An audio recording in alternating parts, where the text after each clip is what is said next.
Welcome to session 11, I think. Could be. I don't know for sure. I labeled the Oh, no. maps as session 11, which means I did that's wrong. Yes, it is. 11th episode of the third arc of what has been labeled Mayhem on Mandril. And so, where we left off, it was evening for a group of adventurers who had been sent by Xerxes to enter the Cairo Plateau and make their way into the feywild through diplomatic shenanigans. But where we are picking up with is with a group who is in the feywild, Malachi's group, after some late afternoon deliberations on what exactly they should be doing. Uh, Intel was gathered. Siobhan revealed that Xerxes is making this move. And discussions were engaged on how to enter the Cairo Plateau, and unfortunately, no leads have been found as of yet. Garfield has not been on the Cairo Plateau, and I believe what was quoted as 700 years, so unhelpful. And Fane, while he lives on the plateau, is a hunter gatherer and has not notably interacted with the elves. Leaves us with Darn. few options, but picking up where we left off. Okay, here comes my new character, an elf that left 10 minutes ago and has up-to-date information on all the nobles. Oh, that's great. Unfortunately, he did just die of influenza. No! Funeral is tomorrow. But in the meantime, look through. I have Malik and Danuk are going to be pulling their resources, I suppose with Orion as well, trying to see, like Vesper did, if there's anyone else they can use in their camp who has experience. I believe there was a list of elves. I can sort my funny Google sheet. Half. Ooh, there's a lot of half elves. Awkward. I like one. No way. There's only one elf, and it's Raven. I think He they're. told us to not do too many elves. Yeah, I mean that was the case, and then a bunch of half elves. I think it is officially the case that there is only there are only two full-blooded elves in the party, and one of them is Raven Delanere, and the other is well, not even Siobhan is half high elf, and then everyone else is half elf, and it is a pretty short list. It looks like 4, 5, I think 15 individuals that are half elves. So that's really all the leads that they have. All of them are also notably from Lucine proper, with the exception of 2 who were peasant farmers. So let it be known.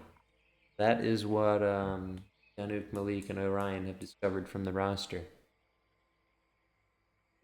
I feel like we had also semi-discovered this last time too, We had. I'm just kind of recapping. because we did talk to Raven. Did talk to Raven. Now, what did Raven say? That's a great question. I don't think she was very useful because She said she she was hadn't more been. of a wood elf or something. Yes. She clarified the different races, but she also said that she hadn't been there in, I think, 70 or so years. So, yes. Why does it sound like there's a rave happening? They're watching American Idol. A relic. Absolutely. That's the first time I've heard. All right. Well, We got 30 dwarves, but only one elf. yeah. What are we, racist? Well, the elves are the most reclusive group on Mandril.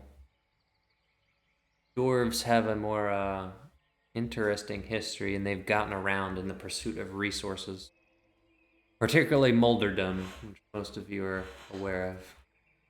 That's where Nick's funny group of dwarves set off from. We're gonna have to recap with those groups in a few days, because we are getting to the point where the groups of NPCs who were sent off on diplomatic missions are gonna be reporting back. But other than that, what is it that we want to do here? You tell me. That's specifically not necessarily my job. Oh, I tell you? You tell me. Gotcha.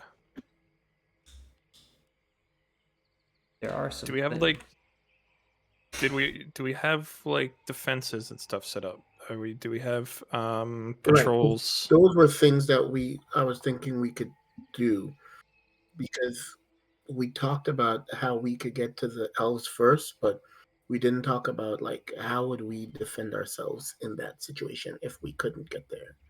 So we do have plenty that we can do. Well, we'll start with. Mm, um, did he? I'm sorry. Did FS roll? I can't remember which spells I was trying to teach him. Oh, you What was gave like a character big sheet? list. I think I did. I may have given you a list for it. Well, I only have his list of spells that he knows. There's Light, Message, Ray of Frost, and Magic Missile. Magic Missile might be the last one I was teaching him, actually. Possibly. You wrote down instructions for one in a book, didn't you? I did. I'm trying to remember if that was Magic Missile.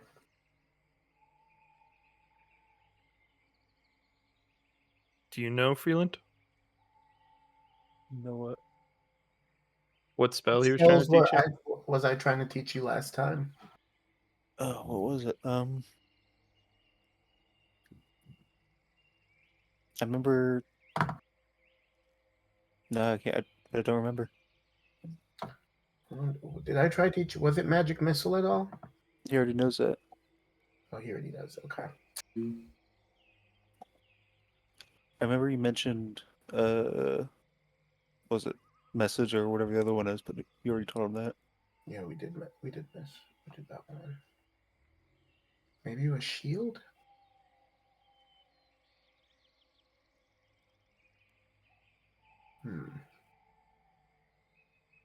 Okay.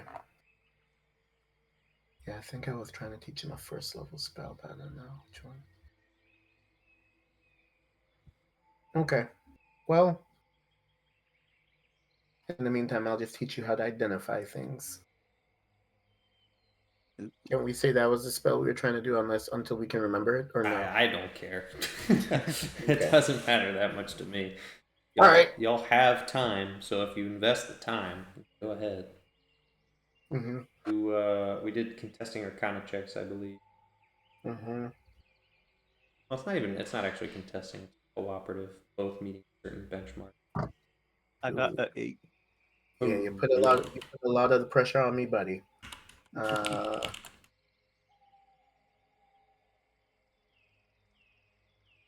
18. Okay. Figure out. I'm gonna do a mathematical system for this. Calculate how hard it is. I think that's definitely it. With a good level of instruction, FS's misguided attempts to understand what identify does, and the fact that it takes a fairly long time to cast with a little bit of concentration during that time. Not the easiest thing to pick up, but with some good examples, FS is able to rack it through his brain. And so, with a combined roll of 26, I believe we'll say that FS has gotten pretty comfortable learning first level spells. There's a certain rhythm to it that he is falling into. So now FS knows how to cast Identify. And it only took 15 minutes. So he's getting quite adept. least when it comes to baby's first levels. I need to. Yeah, let me check what I wrote down because I can't remember if I wrote down or not. But anyway, okay.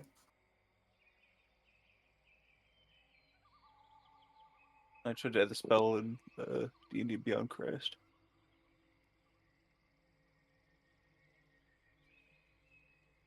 Okay. I see I'm Beast kind of Trevor just already trying to in. teach him this stuff. Malachi is to kind of keep himself from stressing. Mm-hmm. We'd already, I guess, Malachi is gonna ask Vesper once he's done teaching him identify. And, in the meantime, I'll set him up with.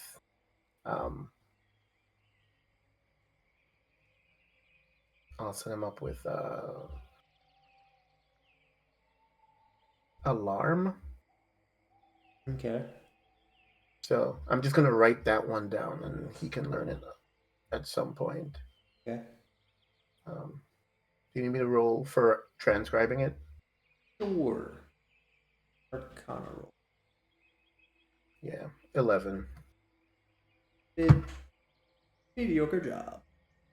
Okay, sounds right. And then I'm gonna talk to Vesper about. Well, we don't have exactly. We haven't set up camp quite yet, have we?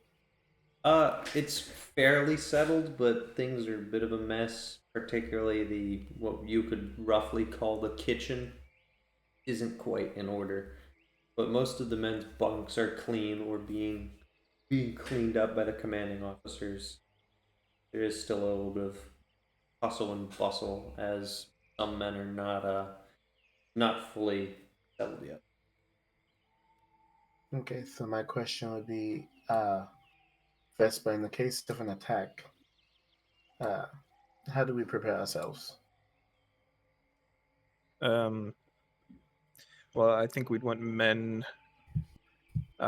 We'd want sentries around the edges to keep an eye on things. Okay. The Ravens men, the Ravens people will be helping with that as well from the sky. Mm-hmm. As for the actual defense, I mean, they're all soldiers. I assume they can handle themselves once we Yes, spot something coming. I do think I would prefer they not even get close to the camp if possible. Hmm.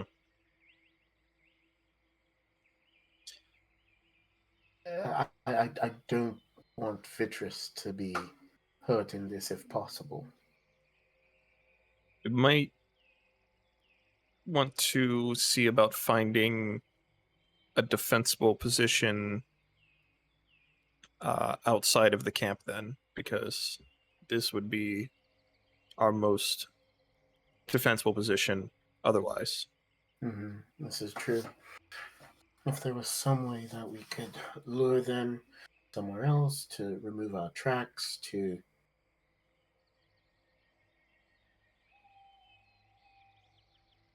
did we say that Infernus's fires actually kind of like point the way to us, or did it kind of just like not?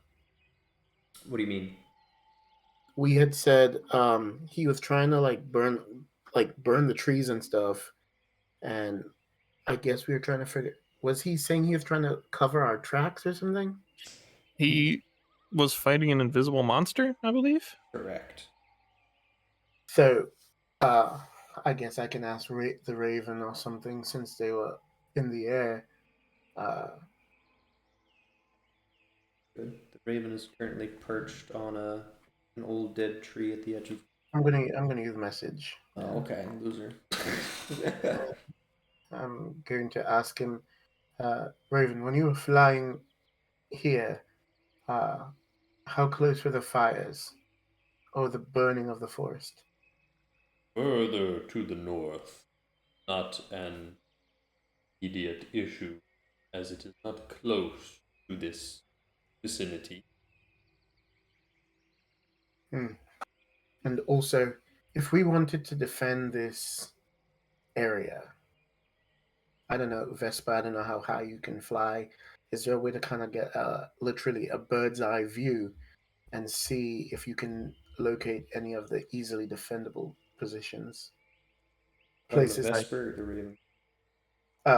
I guess both, because they both can fly. And in so doing, that would be some of the best positions to put some of our men.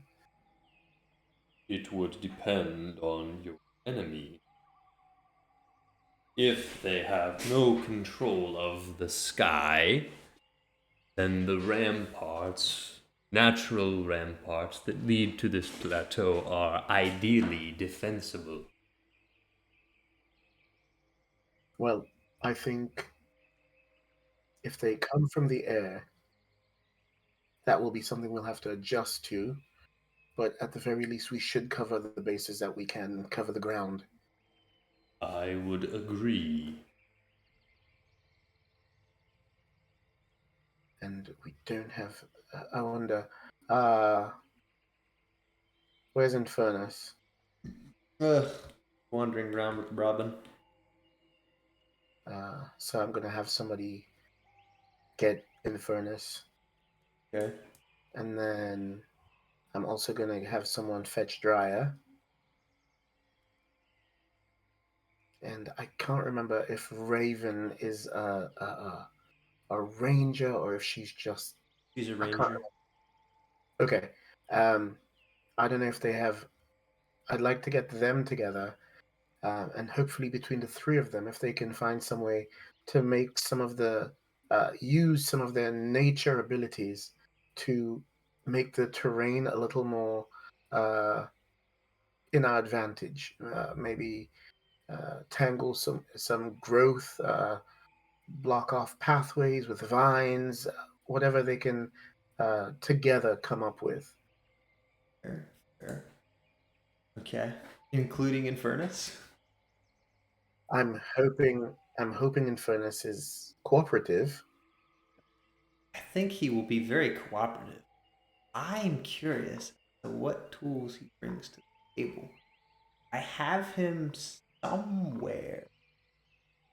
And I'm also gonna at this point Malachi's in full crisis mode. Mm-hmm.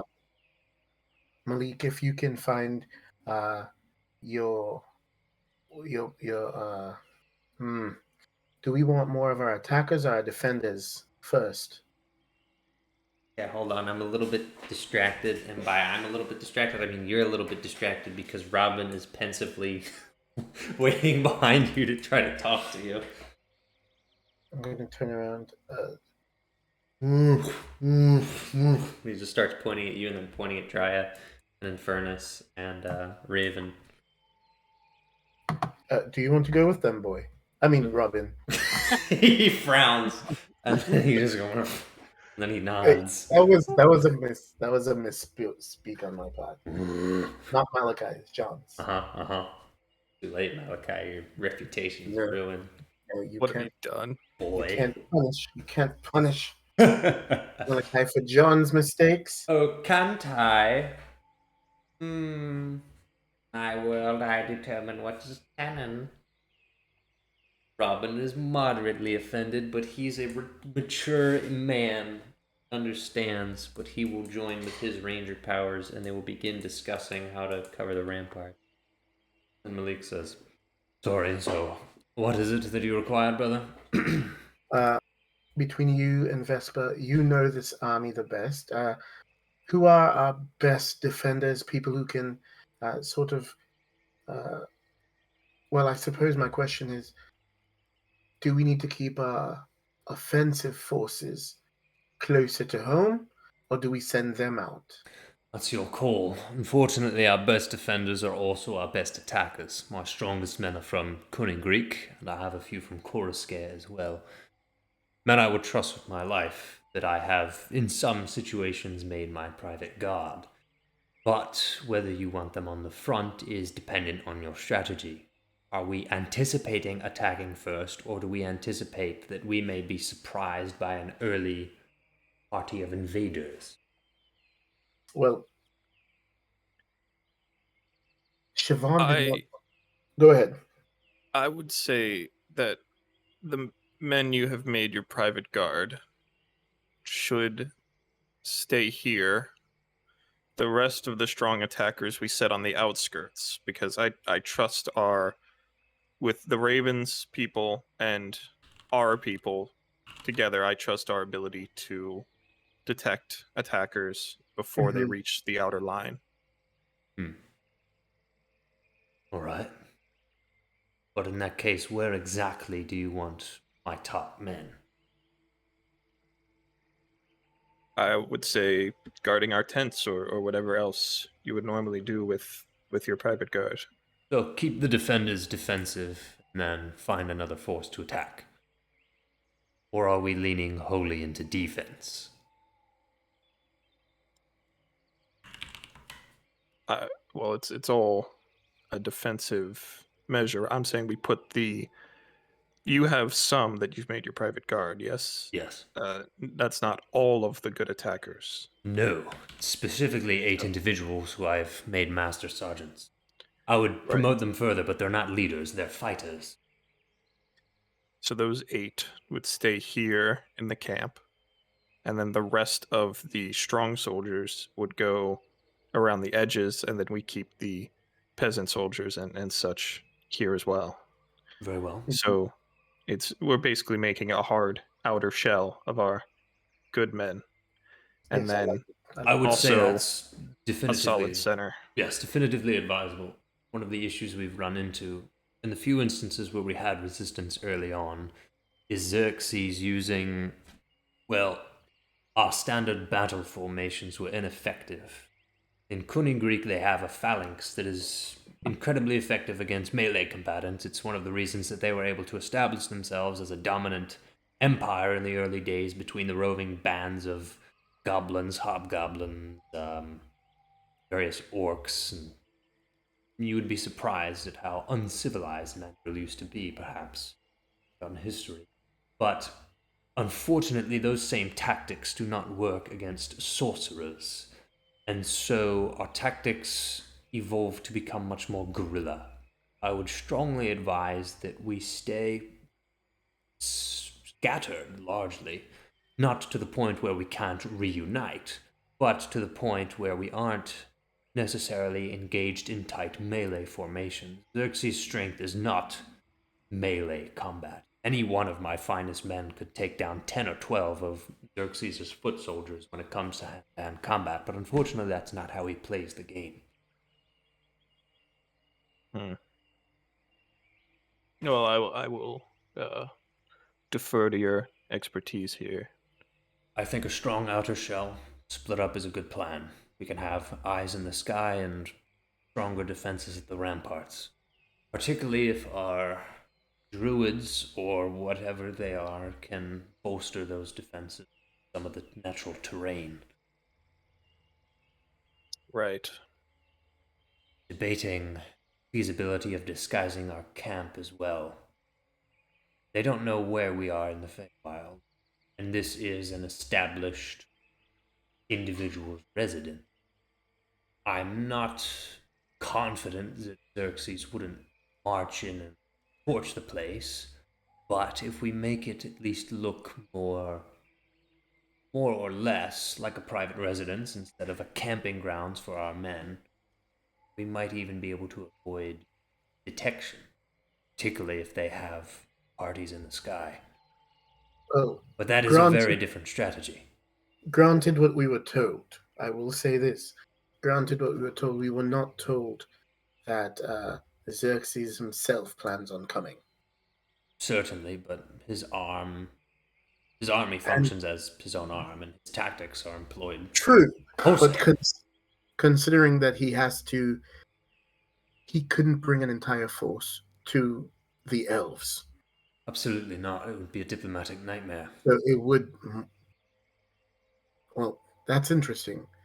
Perhaps he would actually bring to them a small diplomatic group.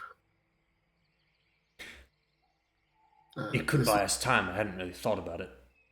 Now, in some sense, I'm not sure who would win in a fight between elves of the plateau of Xerxes. What I do know is that he'd be unwilling to take severe losses just to enter the Feywild, and I imagine that even if he could win, it would not be an easy fight. No, it would not. So we may have a good deal of time before a full army shows up at our doorstep. Agreed. Do we have an idea of how the elves will be coming into the Feywild? Do we know where they will enter, how they will enter?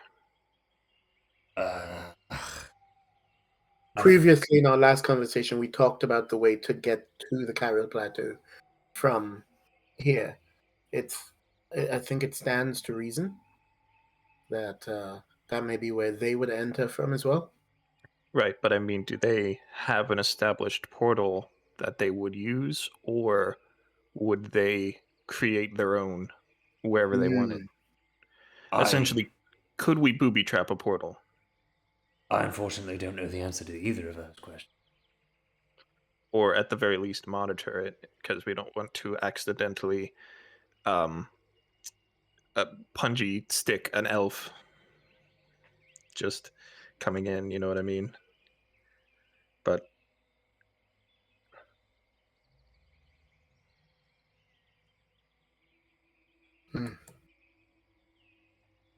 And that's a good idea. If we know where they're coming from, we would also have to. Well, this is also. I don't want to spread our forces too thin as well, and by that I mean, how would we communicate? I have a relay system of hand signals that can get us messages fairly quickly across distances of 100 feet or less. So if we have a chain of men who are trained in the essentially thieves' cant, we can communicate over a distance of essentially a mile if we have men metered out every 100, perhaps 200 feet. there are also the Ravens people who could carry messages quite quickly. This is true. Do I'm they speak? That I'm not I'm certain of.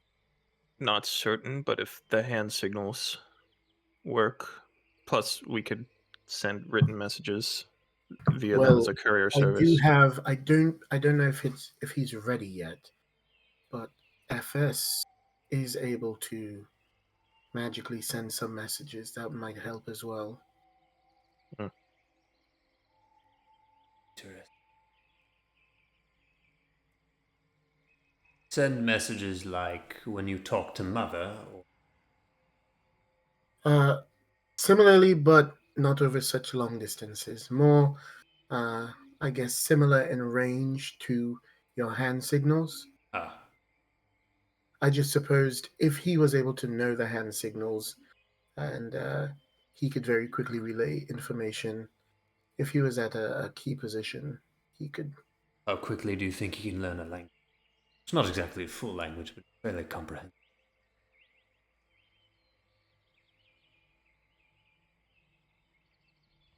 He's learned quite well in the arcane means. I think it would just be a matter of trying to teach him and hoping it works. I could at least teach him a few basics if you give me a few hours with. I'm gonna cast message to FS and call him over. He goes over.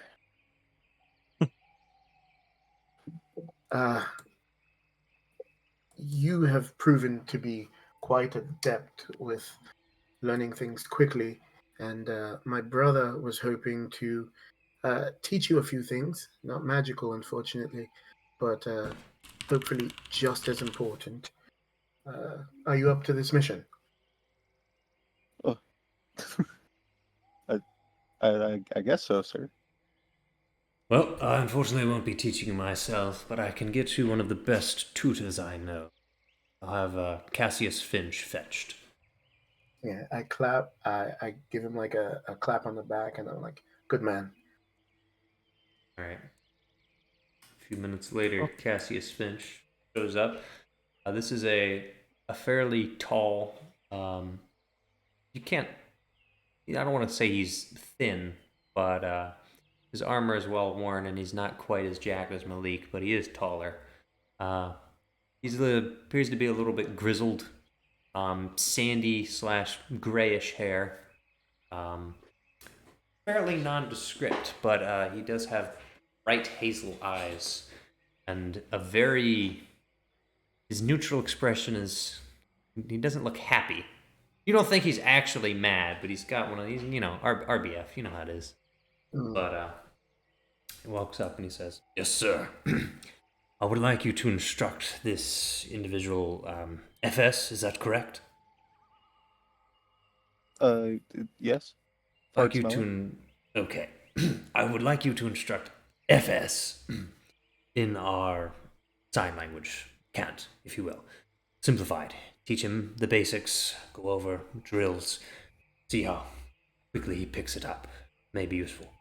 For reference, Cassius, we're planning on establishing a perimeter every few hundred feet of a strong group of men to keep eyes on things, but also to make sure that we're not clumped up. Major choke points established at the ramparts up to the plateau." Yes. Very good. In which case, FS, shall we begin immediately? If possible, yes. Huh? My men are in order. I am free. Come. He comes. All right, great. Shut up. You're all simpletons. No, that wasn't what I was laughing at, and then it became what I was laughing at. Uh-huh. Say whatever you want. No one will believe you. No, it didn't start that way. I will agree. I got there. Mhm. I guess I have a question. This is a very meta question, and Very medical. yes, my question is, how does Orion? What do I know of Orion? Like his skills, specialities, abilities, specifically.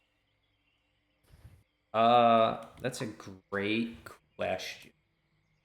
Only I had his character up. I definitely sent him many He's times. in the campaign. I just don't. Is he? No, he's not. Oh, yes, he is. He's just deactivated.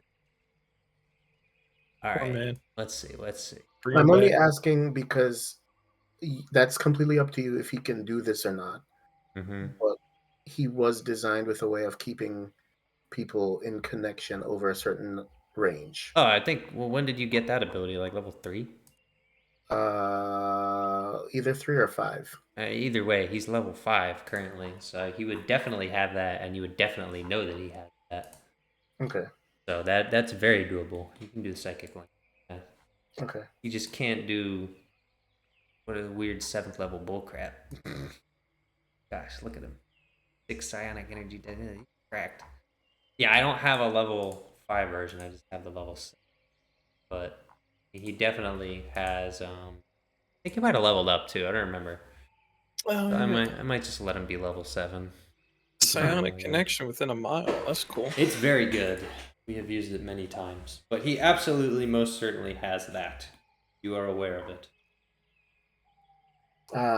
So if I am aware of it, then I'll say, Orion, connect those of us who, like, how many people can he keep connected? I suppose that'd be what? I don't know where 3? it's written. Up to proficiency bonus. Mm-hmm. So I guess it would be 3. Sure. So if he can keep me, Vespa, and I guess Malik. If we're each sort of in different positions and at least people who won't all be together, then he can stay within a mile of all of us and sort of be our communication center. What page is this on? Ever use this ability? You know what it is. It should be under features and traits. Listening. Debris. Ancestral legacy. Why do you have So many things. Gosh. Psychic blades, psionic power, roguish. I mean, this page is ridiculous. It's straight up not on here as well. Scroll. What are you Roguish looking for? archetype, soul knife. I'm looking for the freaking brain link thing. I don't know what it's called. It's Yeah, called Psychic if you whispers. Oh, I gotta click Yeah. on it. Oh my god. Yeah. All right, yeah, it's 3rd level. All right, it's D6. You know how many hours it can go. Yeah. 6 or D8. D8. You have 6 psionic energy die, That's 1 what I D8. Oh, I'm rolling a D8. Up because he leveled up. Yes. Level 6 hours. Big man. 6 hours of psychic whispers between Vesper, Malik, and Malachi? Alucard. Yes. I mean Orion. Haha. He is just...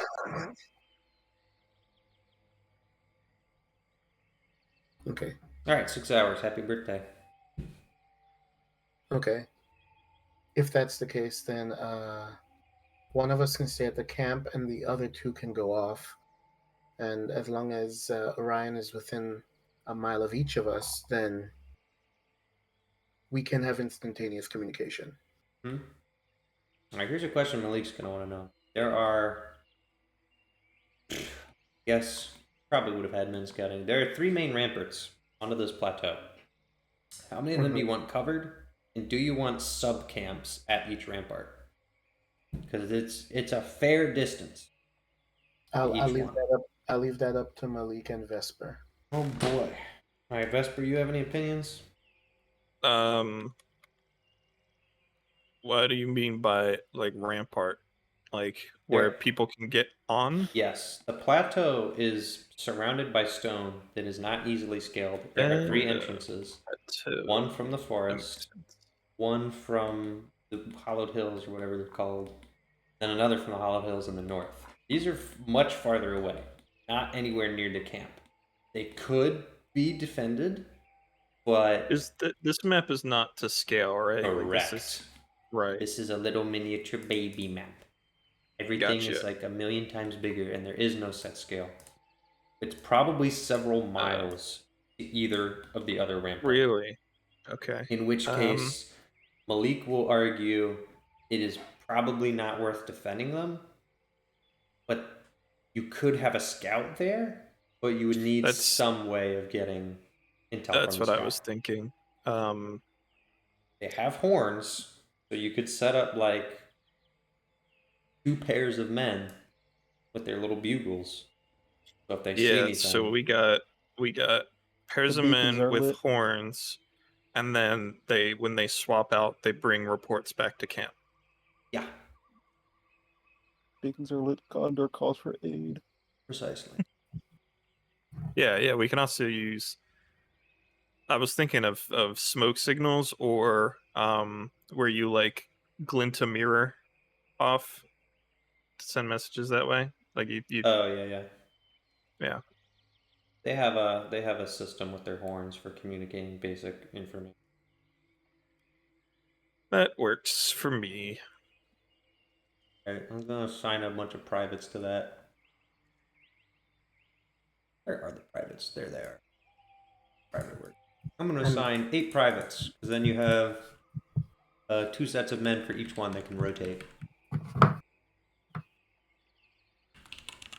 I'm gonna look at Vesper and say, and all these men are fed, correct? Fed? Yes, they've eaten. They're not going to be starving as they go. I wouldn't imagine so. Okay, perfect. Why do you ask? Oh, I just don't want any of our men collapsing off. I know during our trips and our adventure, we always seem to have just enough rations to survive. But okay. Yes.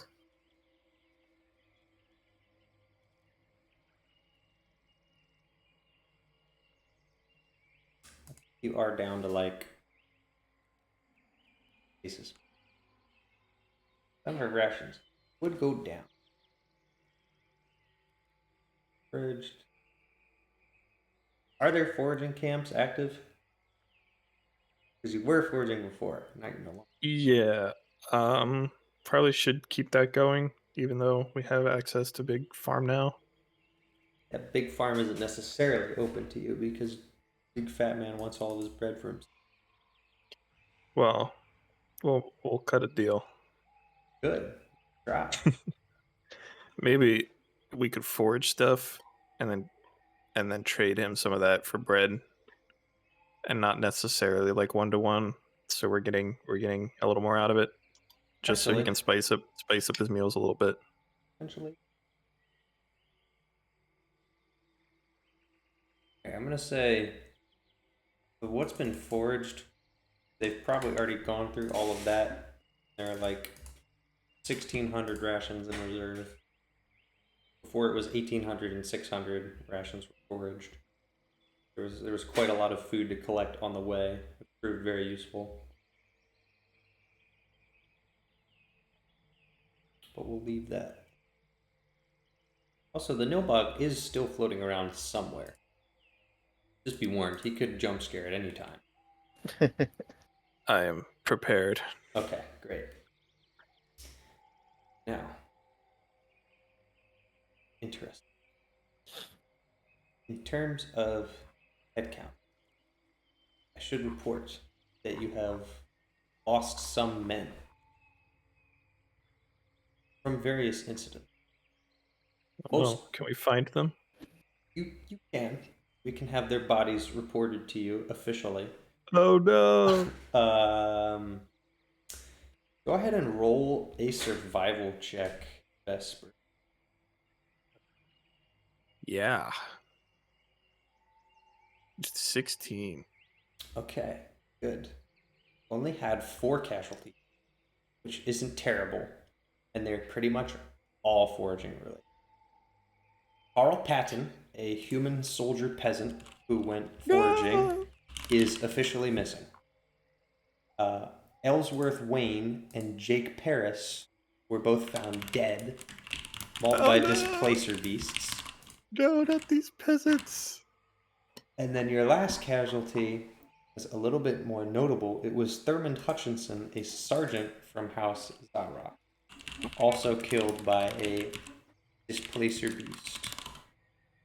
Now, there is so 3 dead bodies, all displacer beasts, 1 missing body. How are the Ravens people doing? Are they doing all right? Ravens people are completely and utterly fine. All accounted for. Cool. He has like 20 birds with him. 20 birds. 20 birds. Pretty bird.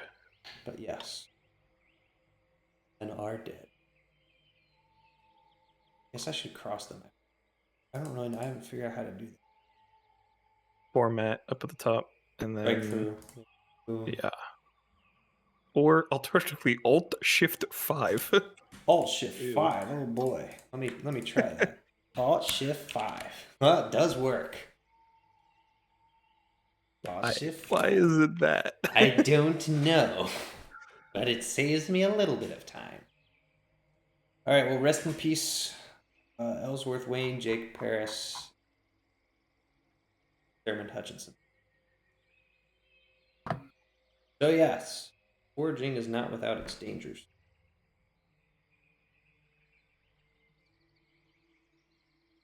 Alright, what else were we doing? Do we observe a moment of silence? I don't know, that's your call.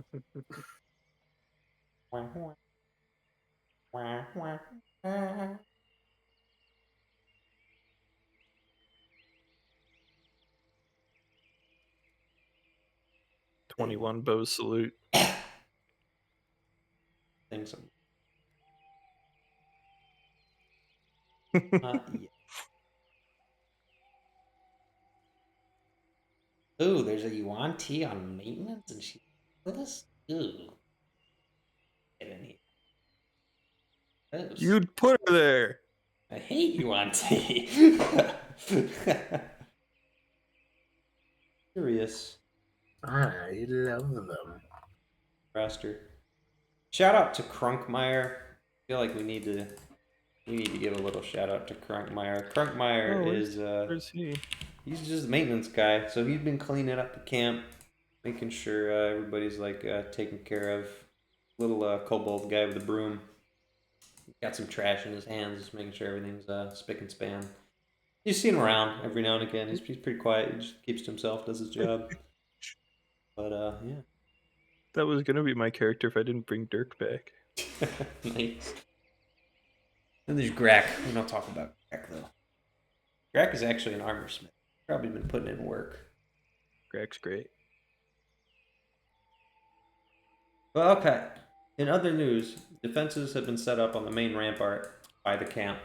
Combination of vines, thistles, thorns, and some torn up dirt, making it rough terrain.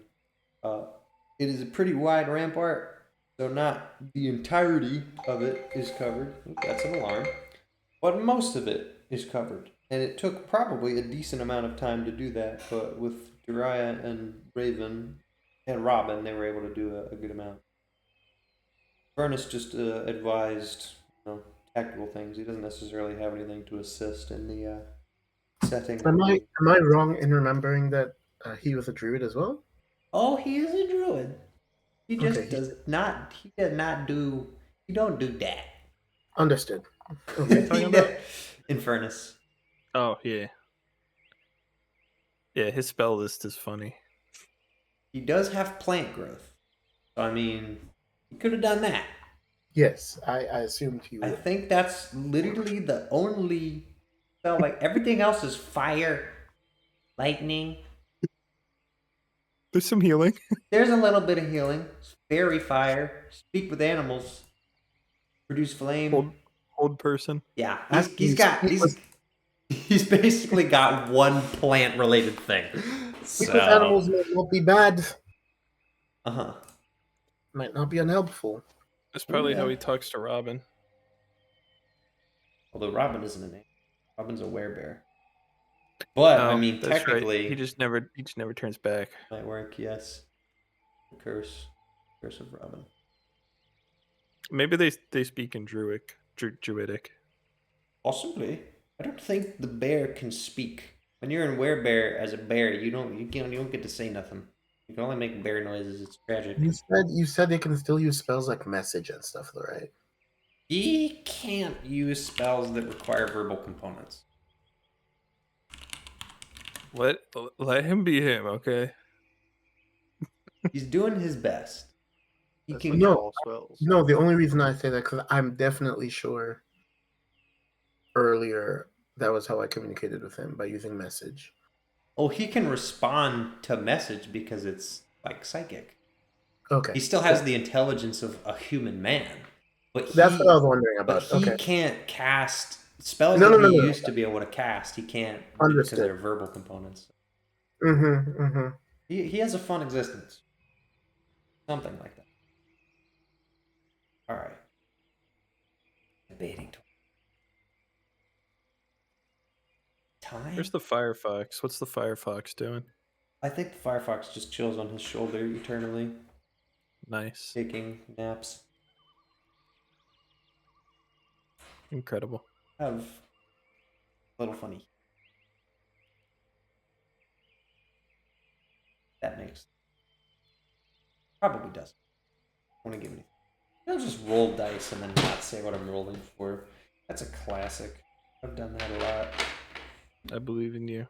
I'm gonna do it. We're gonna decide. Wisdom saves. Well, that's 2 failures. You know what that means. A fight has broken out in the camp. Commotion. Can we hear it from where we are? Oh, you can. Because Okay. the commanding officers have started getting pissed. Alright. You make your way down. I guess you would be Vesper and Malachi. I don't think anyone else. FS is in his tent with Cassius, who's probably going to stop the tutoring session to go outside and figure out what the heck is happening. And what, in fact, is happening is that 2 men who are moderately high ranking, one of which appears to be a member of House Roshan, and another who appears to be a corporal from Lucine proper are in an argument. And now I must put down their names. These are certainly names.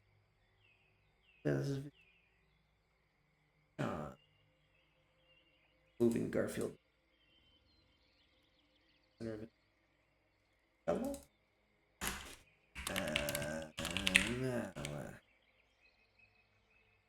property. Alright. So, a female corporal, from what you can tell, Vesper, of Lucine proper, and a House Roshan something, you're not as familiar with their ranking system, are currently in a heated argument. And Michelle says, "Oh, this is not my problem. That's your problem." She goes, "It is absolutely your problem. You cannot expect me to just do. I outrank you. This is not the case. I'm a mason. This House Roshan is a different structure. I give you order, you follow. Besides, you are a woman." She slaps him. They begin brawling. I'm gonna run in and try to park them. Park them? Oh, I'm park- gonna use my parked. kinetic feet Okay, alright. and like pull one off the other. Okay. You have to roll for that? How did... They have to roll a strength saving throw. What's the DC? I think it might be either 15 or 16. 1 second. I think Michelle succeeds, but it depends on...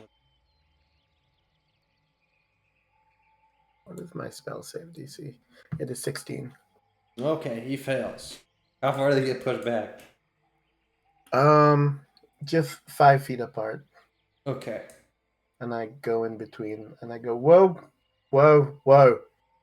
We've not got time for this. Both of you. What is the problem? I tell her to clean up the tent. The tent is a mess. It is not good.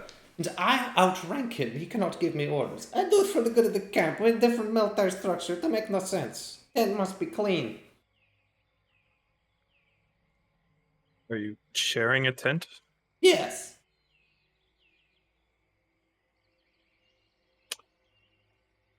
Whose tent is Okay. it? Is my tent or is her tent? Truthfully, I am the highest commanding officer in that tent. truthfully, this is so trivial. We've not got time for this. As someone who outranks him, you should show that by demonstrating the behavior that you want him to emulate. And so, as someone who outranks you, you know what you need to do. Roll for persuasion.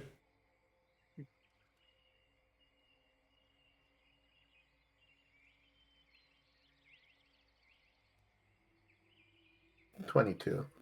Okay.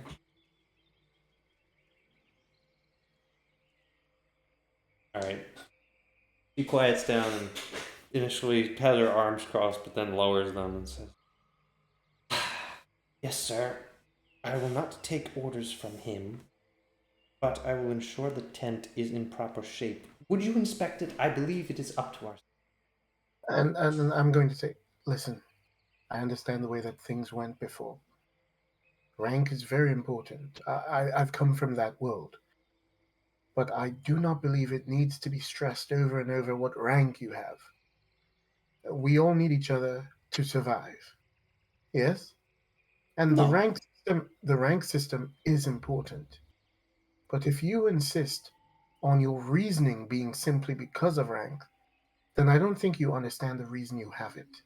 Yeah, that's what I say. I say the tent needs to be clean. Does not matter if I'm not out of rank. I say it's ridiculous. And I appreciate how seriously you take this cleanliness issue. However, if it is possible at all, it doesn't need to be a huge thing. You can just start cleaning up. I said it's clean. It's not my job to clean up. All right, then you do your job. And if her side is not up to standard, then one of the other commanding officers will see it. End of story. And I'm just going to walk away.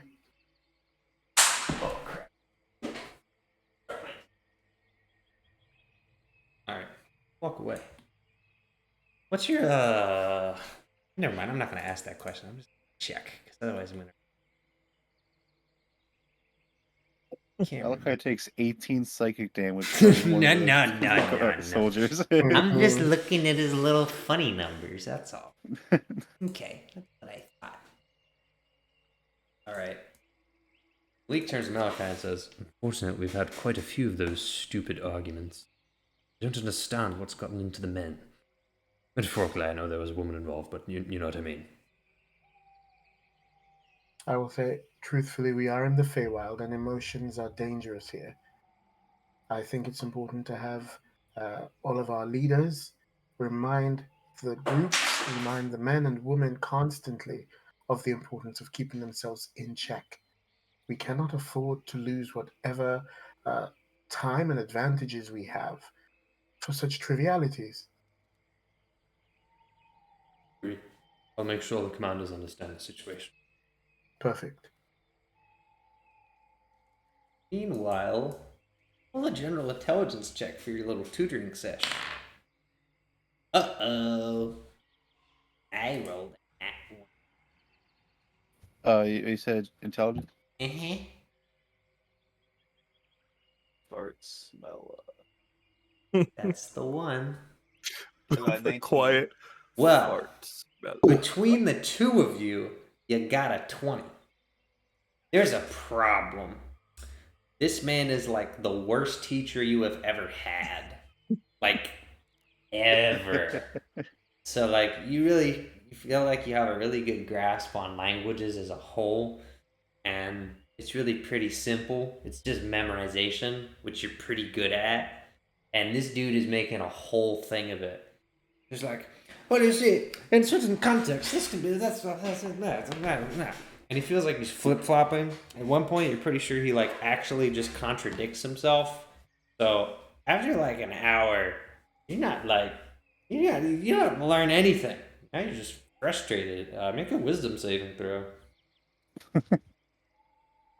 That was the fastest I've ever seen one of those dice roll. I think they sped it up. 12. Okay. Yeah, failure. Okay. You are now unreasonably mad at Cassius for wasting your time. Tell him off, please. Oh, I'm so tired. Yes, use that. Tell Use him that. off, John. Use it. Tell him off. Yes, I'm just so tired. Tired of you. You just under your breath, you say, "I'm so tired." And Cassius goes, "What's that?" So make me laugh. Wait, what's his name? Cassius Finch. Cassius, I don't think this is working. I throw my hands up. What do you mean? That's not working. We just went over like 20 I haven't learned subjects. anything. It's Well- been like 2 hours. What do you mean you haven't learned anything? We just went over the whole operator's manual of the key signals. I don't think you get the key signals. But I invented many of these signals. What are you saying? Are you like hungry or something? Like I don't get it. You don't know what you're talking about. Do not make me pull rank on you.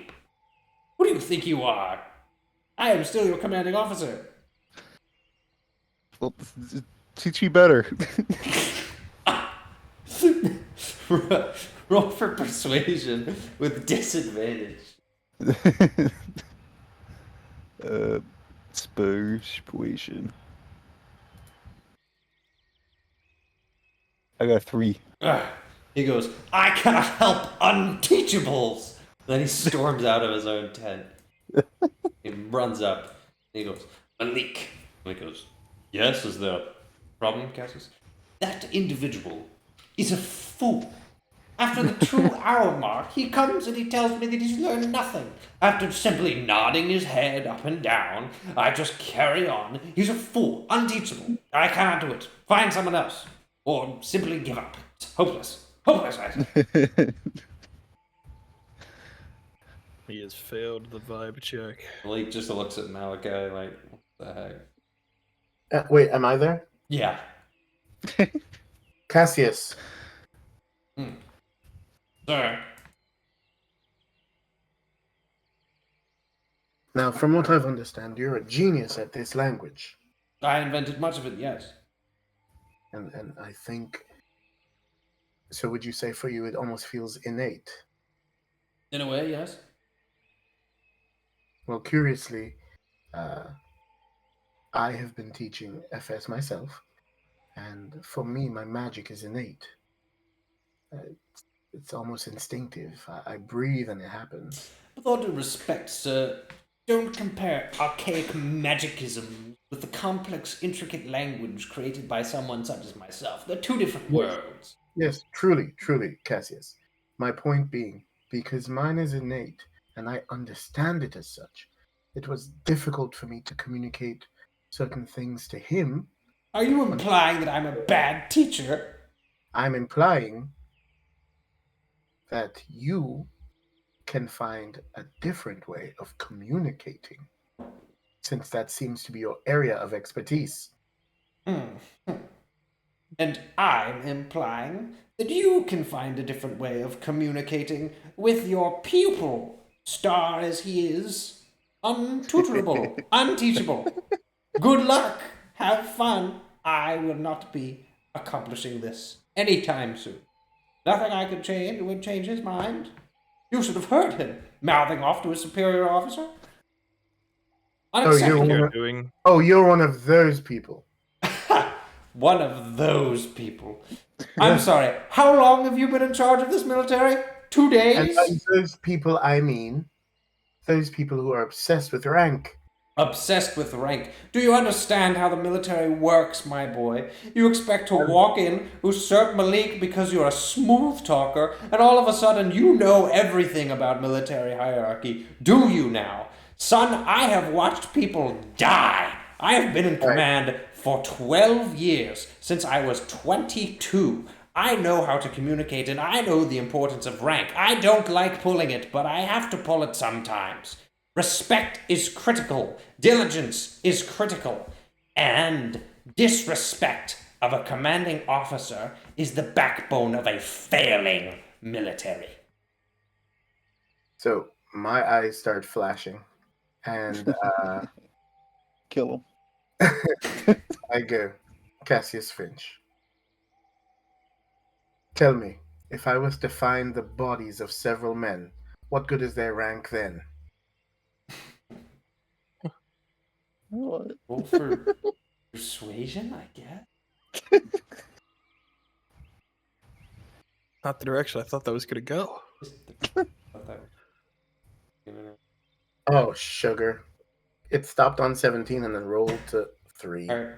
Cassius says, a Got a non plus. sequitur. Were you to find those bodies, their rank would matter. Because if you have individuals that have achieved high ranks and they perish in battle because of misuse, then yes, it would matter. This is exactly what I'm saying. You are ignorant, Malachi de Lumia. You should have left the military in control of your brother. Good men should not die alone on the battlefield. Their rank absolutely matters. Rank is earned. Rank is not some arbitrarily given item that is doled out to those who are deemed more favorable than others. Rank is earned, something that you may have never had to do, Mr. de Lumiere, something that you were born into.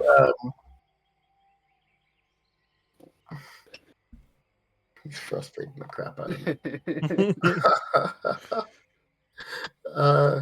Can he make a strength saving throw?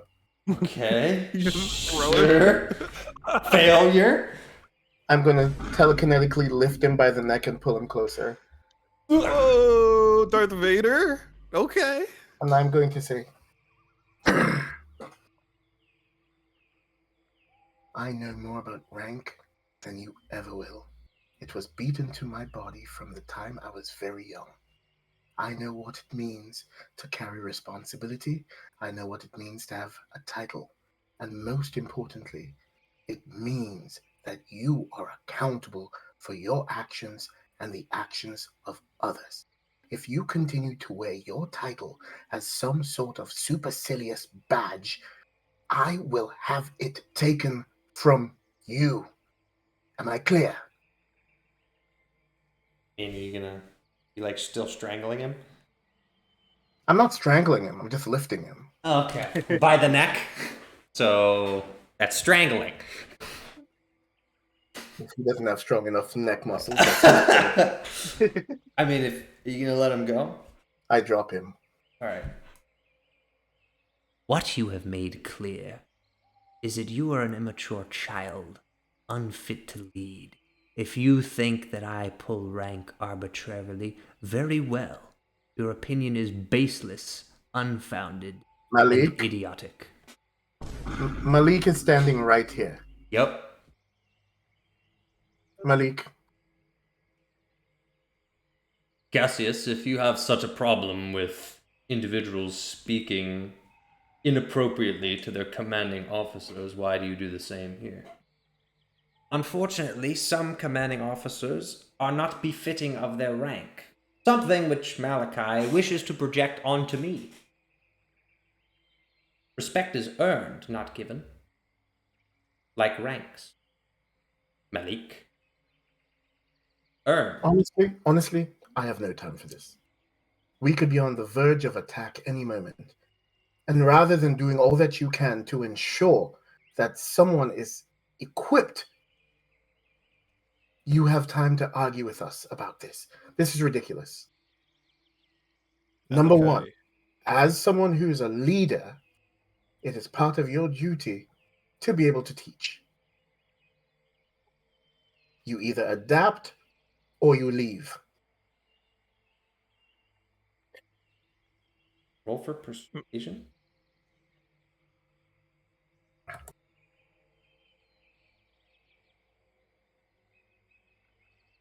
$24.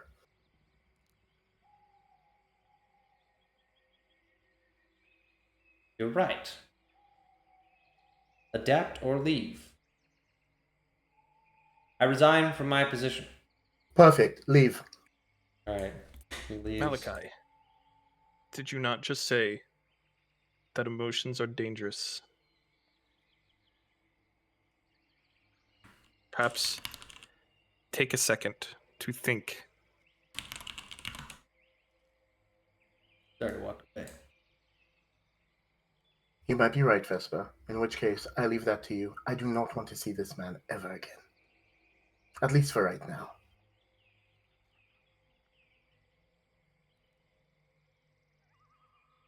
I guess I'll go try to find him. Alright. And before you leave, is there somebody else who can teach FS Thieves can't? Malik says, I can teach him myself. I was just hoping to get some more planning done. But if you believe that you have it handled, I'll handle it. Thank you both. And I am going to head back to the barn. And I'm going Back to the barnyard? No! Yeah. No! Don't do it! Gotta go back to the barnyard. You mean go back to the house? Yeah, that. Okay. Yes, bedroom. Mm-hmm. I'm going to meditate while I'm there. Good.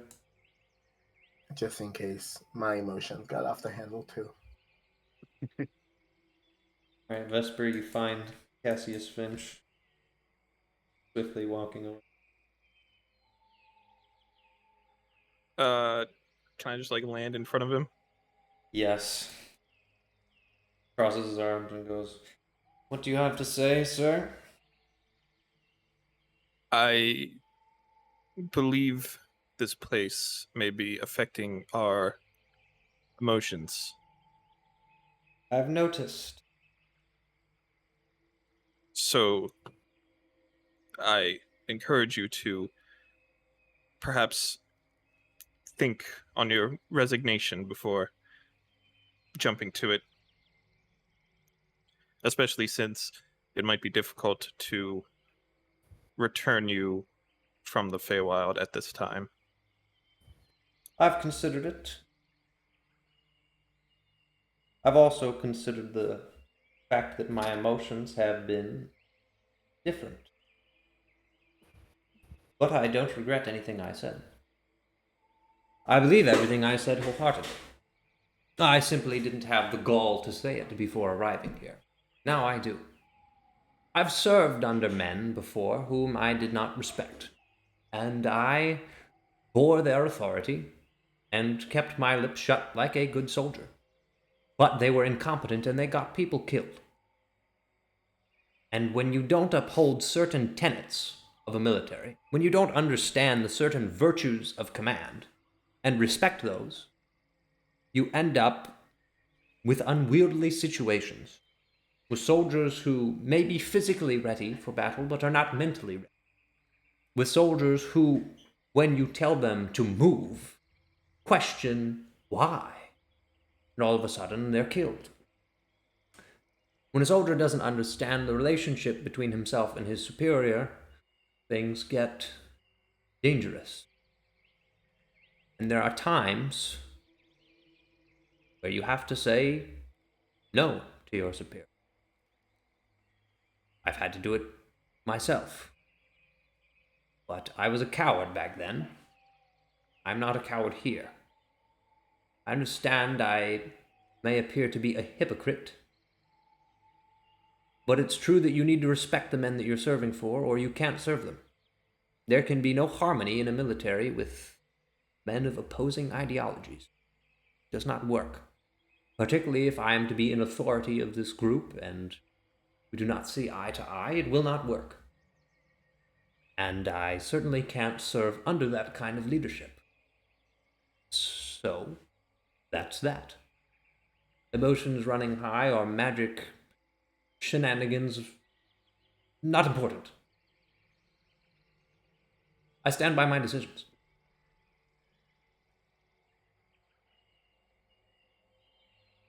Understandable.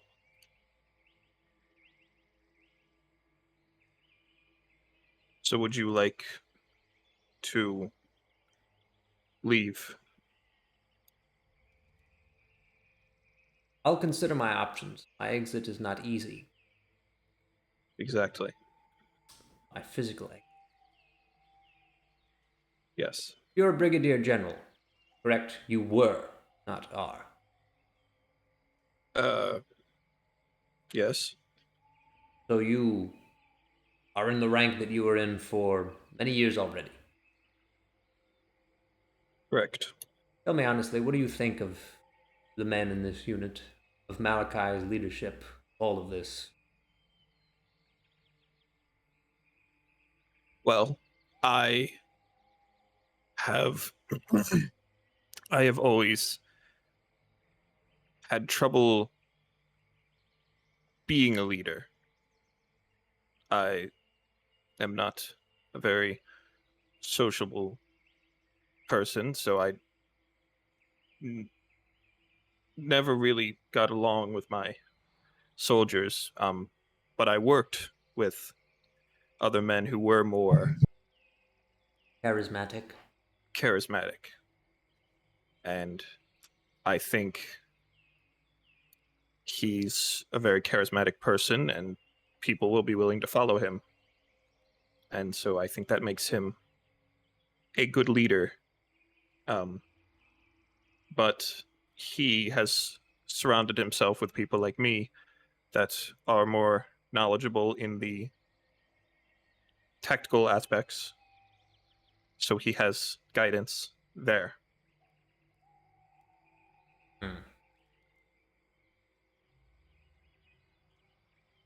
Good to know.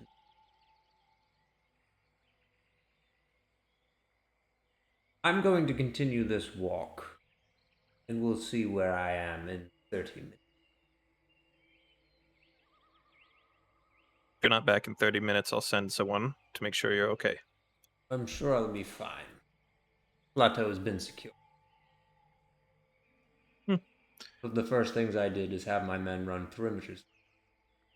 Rock walls are jagged. There don't seem to be many hostile creatures here. At least, not on the ground. The air is more uncertain. Not entirely trusting of the ravens. Besides, one of my men reported seeing one of those iron guardians apparently roaming freely in the fields. Curious Interesting. sights. Indeed.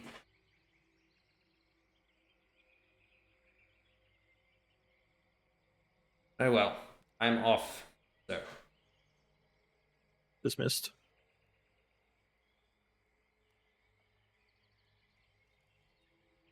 All right. The goof troop is back from their little arrangements that they've made front. I think Malachi is brooding room and Meditating. I'm literally like trying to commune and hear from Muhammad and all of this stuff. So yeah, brooding. That's brooding. That's completely fair.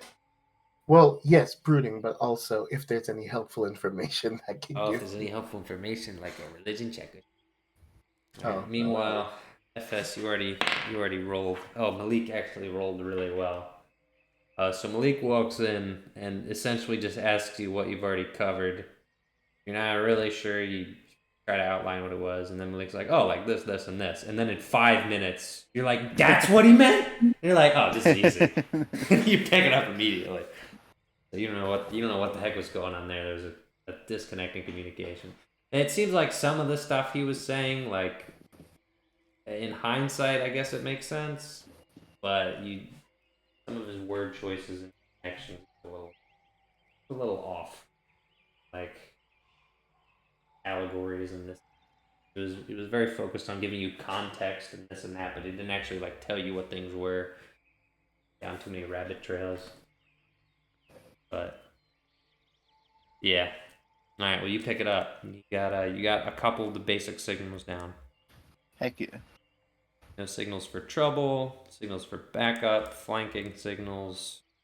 Then some of the combinations get a little weird. They have a system where there are base meanings of symbols, but the combinations can mean different things. Not necessarily one-to-one. Usually, you can figure out, like, oh, if he uses the symbol for danger and flank, it probably means we're getting flanked. But it's not always that. So.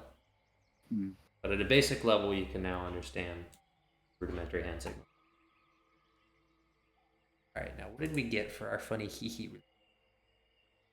15. 15. What did I get for...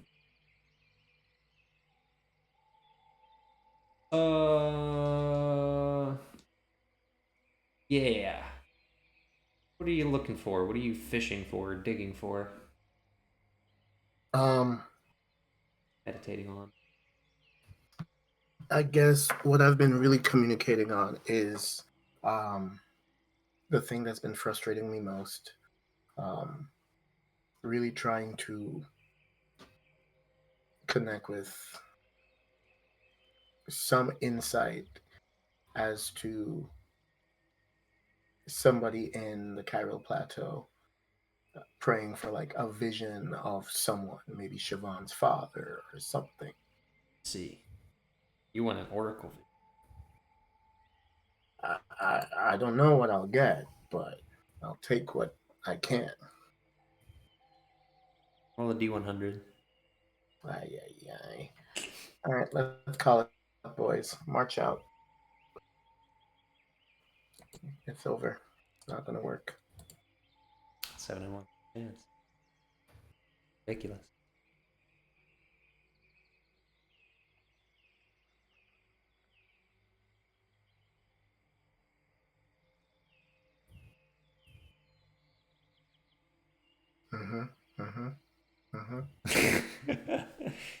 Execute order 66.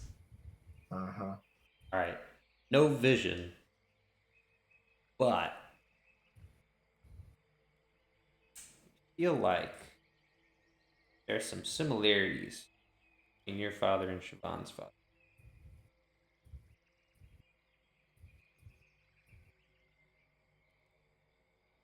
More than surface level. Dun, dun, dun. Situational. I was about to say. I'm not saying y'all's related. He went into hiding. He didn't die. He went into hiding. My God. Cheated on my mama. Too. I don't know where your brain is going. I wasn't the only one who thought so. Okay. I was not. You literally said you're not related. Yeah, I mean, I had to clarify. What I mean is you're getting a feeling that the position that Siobhan's father is in politically is similar to the situation that your father was in politically. Not him being framed for murder too. Not necessarily that. There's a lot to pull from about your father's situation politically, but there's connections there, similarities. So ruminate on that. Hmm. No vision today. I'm writing it down. There are some similarities. Like the start of a 6th grade essay. There are similarities between the political situation and this person. For example, Mhm.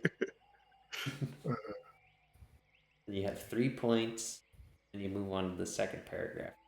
Contrasting first, and the conclusion is something crazy and bold. Like, in conclusion, there are both similarities and differences. Hey, is my wife still working? Oh no, your wife is done. She's done. The Goof Troop came back like in the middle of the Pussy What's Its argument, and they intervened. They just stood awkwardly in the back, like So the guys on the Weezer Blue album cover, I'm gonna all lined up, just like, I'm gonna talk to her about what happened. yeah, need emotional consoling.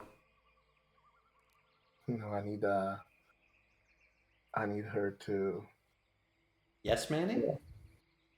Oh, absolutely not. I wouldn't marry a yes. Okay. You need.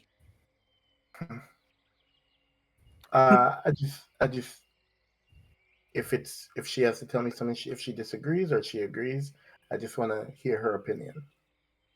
Right. Well, do you want to summarize the situation, or do you want me to So, just assume you've already summarized the situation? so this is post the summary. So I've All right. summarized it, and I said, Well, and I'm gonna say, I was trained my whole life to lead. This is all I've ever been told how to do, aside from magic, of course. And I'm trying to do the best that I can. I know there's a lot that I don't know, but that's why I have Orion. That's why I have Vespa. I lean on these men. That's why I have my brother Malik. I've done nothing outside of the scope, aside from probably strangling a man. I've done nothing outside of the scope of proper leadership. mm-hmm. And so, well, I don't know. You've been a queen. You are a queen. What is your? My leadership style is a bit different. Sprites are very strange to manage. They're not like people. I mean, they are. People aren't. They're very dignified and proud and defensive. And if you know those things going in and you're careful with how you speak to them, then everything can go well. But there's just certain things that you can't talk about. Like, I don't know, here's an example. Sprites are not very effective in combat, as they're tiny. And it's very difficult to tell them that because they're very proud of their combat abilities. They are fierce warriors, it's true. They're excellent marksmen, excellent hunters. They have all these potions that they can brew with arrows and this and that. They're excellent at flight, and the problem is they're just tiny, and so most things can kill them very easily. And they don't really look at the world like that, but that's reality. And sometimes communicating with them on that level is difficult because they are predisposed to not want to hear it. And I don't know if that's what's happening here, but it seems a little bit more complicated. Have someone of a high rank that feels like you. I mean, maybe he's just jealous, or maybe he feels like you walked in and had one conversation with Malik, and all of a sudden the entire military changed. It was just too much too quickly. Maybe things fell through the cracks. Maybe he has points, or, a-hole. I don't know. A lot of things. I will say this. I've learned that it's important to trust in people. And I trust specifically in the people I've chosen to surround myself with. Even FS. I see talent in him. I see a gift.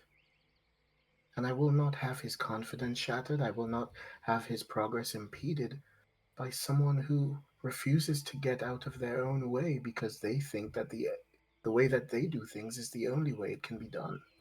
Well, that makes sense, but maybe the way he's done things has worked for a lot of years, and it was just a bad matching. And maybe now, all of a sudden, he's met someone it doesn't work with his communication style. And And thus, that's therefore, it's an opportunity for him to grow. yes. If someone throws a tantrum every time they're challenged, they are Well, not did he failing. tell you what FS said? Because I would understand he was angry if FS, called him names, commanding officer. If you don't know exactly what FS said, it's a little bit hard to determine how much of his anger is justified. You may have a point.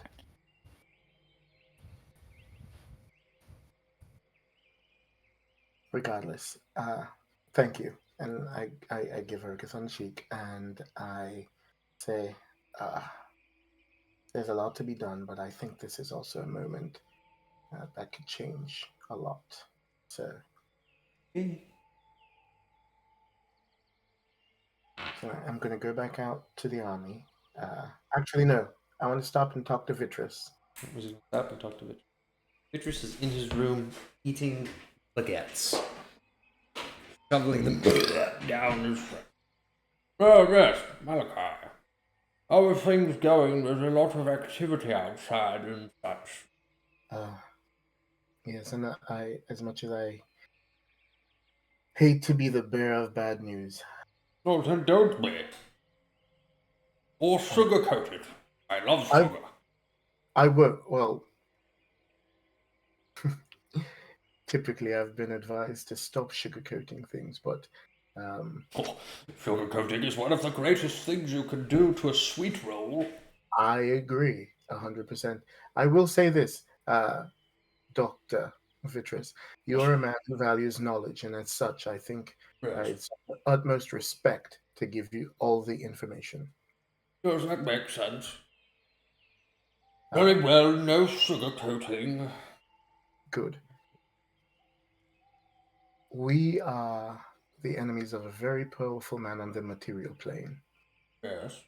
and we've recently gotten some information that he seems to be trying to find his way into the Feywild. Specifically to find... I gotta stop eating bread. What? That's not good at all. No. And I wouldn't want to proceed with my planning and my preparation without telling you, especially after you've so graciously housed me in the army.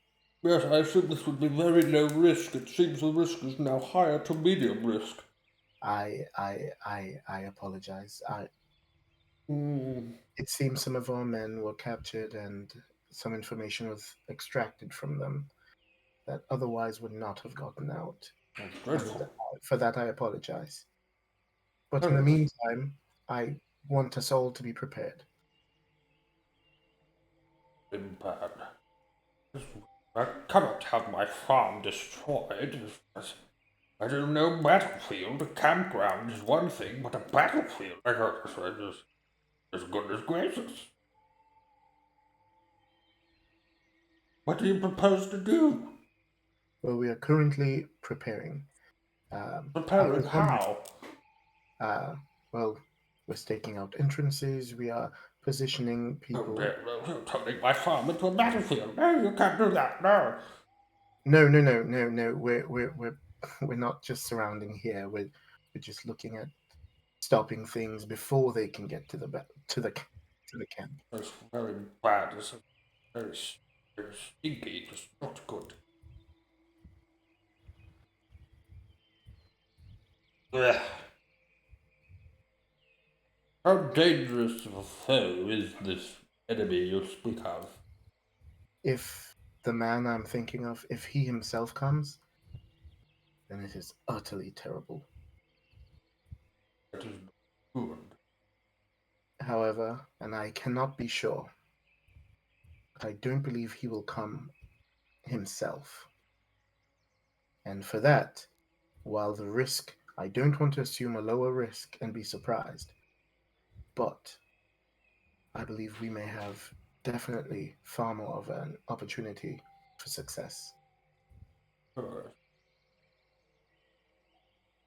And so if you have any advice or any help, take some time, think about it. If not, I will be with the rest of my leadership team discussing how else we can proceed. Yes, I will have to think about it. Well, just I need more information, of course, before I can come to any decision. This enemy Yes. of yours, Yes. let's say that hypothetically that you were never here, just for the hypothetical, that this enemy stumbled across my farm. It was just me and my robots. What would become of me? Oh, he would absolutely come for your robots. Well, that is not good. Not good at all. Would he take my bread? Well, if he came with a group, he would definitely also take. How dare he! This is unacceptable. Well, you must protect me, Malachi. This is terrible. Ideally, I would prefer that you are not here at all, perhaps to allure him. Or maybe that would be it. Maybe you should leave and then intercept him so that he never discovers this place. If that is your wish, then No, my options are limited. But I, of course, still would like you to survive to be able to complete the mission to the Allied region, to the archives. as do I. I Terrible. also.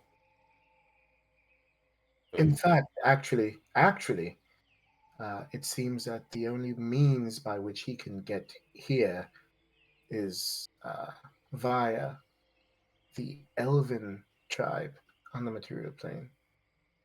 Yeah. Oh, I don't know what they've been doing. Let's out in the ruins.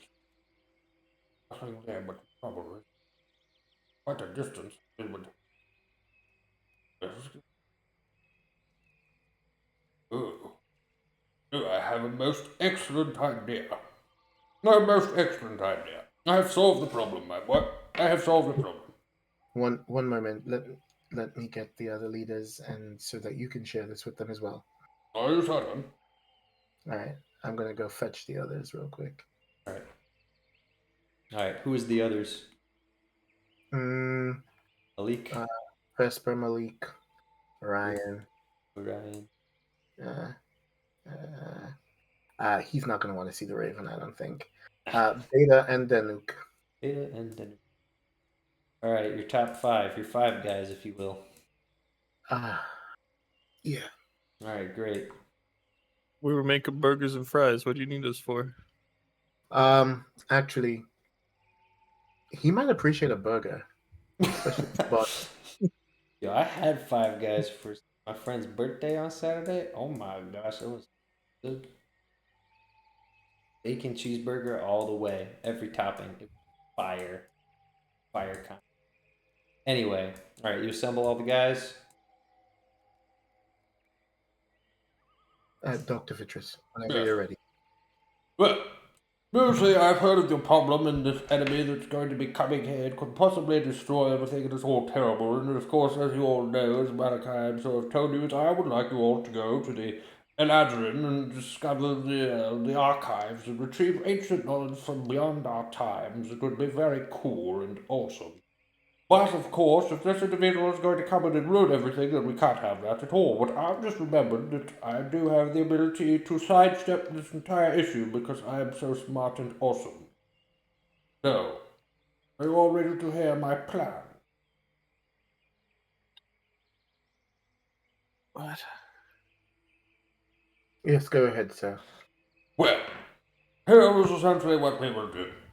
I'm not sure if you know how time works in the feywild versus the material plane, or if you're aware of this. Yes.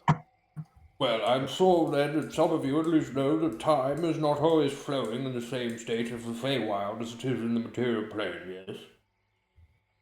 Yes, we've Yes. got it. Yes. Well, have you noticed, perhaps I'm uncertain if you have contact with anyone on the material plane, but presumably have you noticed that this area of the Feywild is particularly stable in consequence of the material plane, yes? Yes. Well, it may or may not have something to do with me. You see, back in my youth, I would venture into the material plane to find all of the weird and wacky things, but it was too wild and awful. And I created a spell that would enable me to ensure that the time streams were similar, because otherwise it would screw up my sleep cycle and I wouldn't get any sleep, and it's very annoying. So over the course of 100 years or so, I invented a spell that would allow me to stabilize a large area of the Feywild.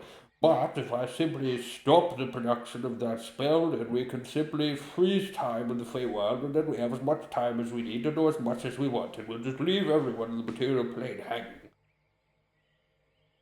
And then you can go to the archives, and you can come back, and we can start a whole society for even 1,000 years, although most of you likely won't live that long. Regardless, it would buy us any amount of time. That sounds pretty good. Actually, I don't mind that, and I really don't think we'll need 1,000 years. Yes, I figured something more like 3 or 4 days would be good, but I mean, we could take as much time as we need.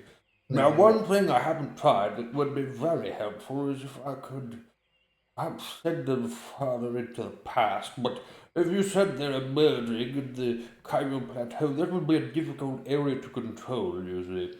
Most of the stabilization I have largely localized within, say, 20 to 30 miles, and the distance to the Cairo Plateau is much greater, which means, well, they could have already gone through and be making their way here, or they could emerge in another 20 years or so, although it's very unlikely. Normally the fluctuation is 1 to 2 weeks or so, not a drastic event, but it is possible that it could be longer.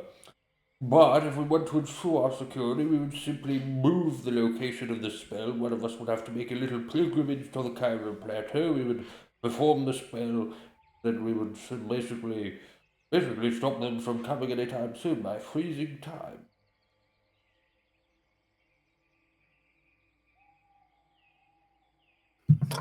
I feel like I'll need a translation because I missed a lot of that.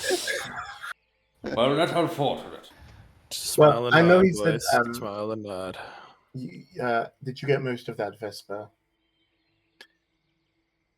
I mean, it wasn't really super important. It was basically that if they march here from Elvendom, the time dilation may make it so it takes them 20 years to get here, but that's probably not likely. It may shift by it'll probably shift by a week or so, but that could be in either direction. That's where the problem is, but you see, if we address it at the root, then we may be able to get by with no problems. Now, there is one slight issue, which is that, you see, in order to set up a spell of such magnitude, you need some very precious materials. And I've had that spell running for, I don't know, 200, 300 years. I've sort of forgot about it. It was just a nice thing to have, just in case. But if I were to stop it and then start it again, I would need quite a sum of materials. It would not be easy to gather. We would have to go find such materials, then start the spell to Cairo Plateau. And once it's up and running, we'll just let it do its thing. But I would have to give you a shopping list, per se. It's our best plan so far. I'd say let's do it. Oh, excellent. Well, in which case I will start making up that shopping list, and I'll have that to you by this evening. It will be quite the list. There's several gemstones, and there's a few herbs, and of course the ritual I will perform myself, as I'm the one who knows how to do the ritual. I could teach you, but it's very involved. But, yes, I will assemble that list.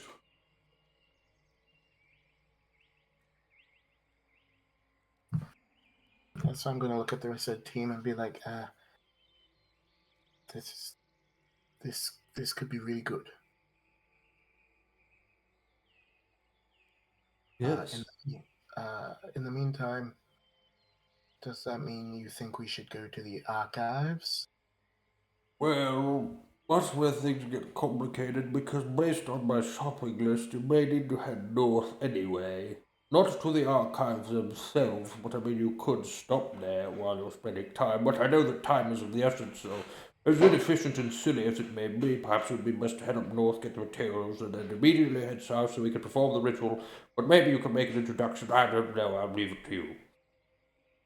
But I'll get the list and as much information on the materials I need as soon as I can. I need to check some of my notes so I'm not forgetting anything. So there's no way to cause a time dilation before we leave? Probably not. I simply don't have the materials on hand. That's the problem, yes. Okay. Okay. Okay.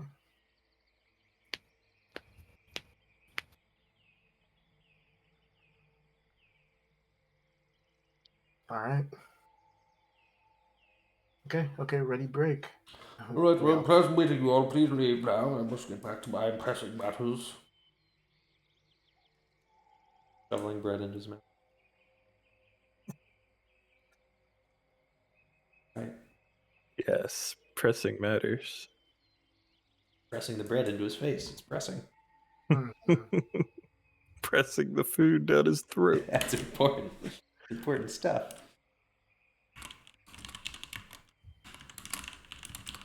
Okay. All Where right. are we at? 2 hours? Only at an hour and 41 minutes. Oh my gosh, it's really late again. So what have you all? What do you think? Should we have a group head off to look for these materials and? I suppose You don't it would sound be convinced. very helpful. And what of the archive? If he's helping us this much, I feel obliged to do something If about we're it. stopping time, then I don't see why not. I would say we should focus on stopping time, and then once we confirm that that's working, we can do whatever we want in the archive, whatever that is. This is true. This is true. Okay. So first priority, finding the way to stop the time or slow it down, and then we proceed from there.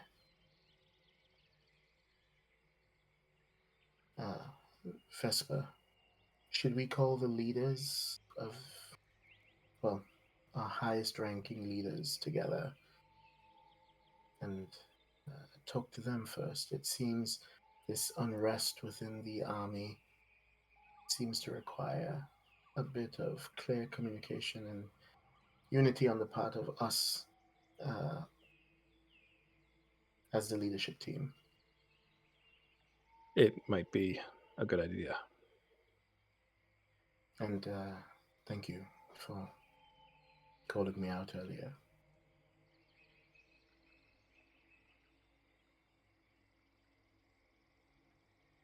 So, I don't know if we have time to do that. It depends on what you want to do. If you just want to do high level rolls. Like to call like all the highest leaders and just kind of talk them through. Here's what's going on. Not giving them all super details, but like Right. explaining the way that this army functions and that largely I operate with under the guidance and expertise of these. So basically, calling together your officers. Yeah. Okay. Well, we can do that. I can introduce. You actually don't have that many officers. I can introduce you to all of them. If you'd like. Know who your commanding men are. So your officers, for reference, I believe are rank of major and above. Let me undo this.